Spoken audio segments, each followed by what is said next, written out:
We got together, I think it was the senior team, the 21s, the 20s and the 19s got together. About 10 to 11 we joined up with some people actually from Shawbury, which is quite close to where I'm from actually, so it was a nice little personal touch for me, and we obviously took part in the 2 minutes Remembrance Day on the 11th hour, 11th day of the 11th month.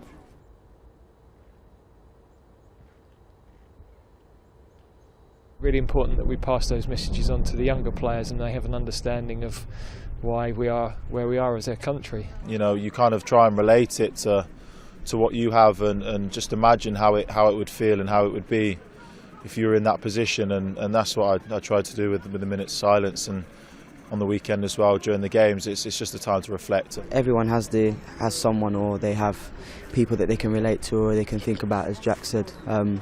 You can just take the 2 minute silence and use it to just pay some respects. And there's one family member, Brett.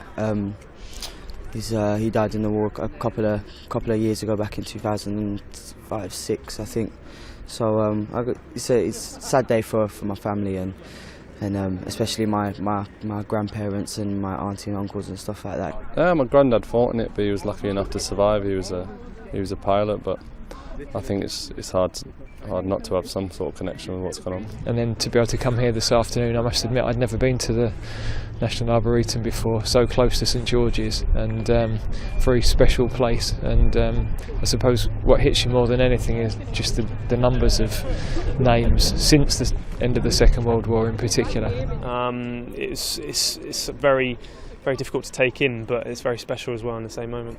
You know, it gives you that time to reflect, and it's tough, especially being here and seeing all the names up on the walls. It is tough to contemplate how the families feel and how they've had to deal with the loss of their fallen heroes. And you know, for us to pay our respects is massive, and especially on a day like this. I think the one thing that stood out was just there's a side where it's just plain, and it's literally just there for names to be on there, which is the sad thing. I think the blank wall is pretty scary, to be honest, to think that it could be many more names, but like I say, it's a special moment for all of us to actually take part and actually to remember, you know, that these people, you know, sacrificed so much.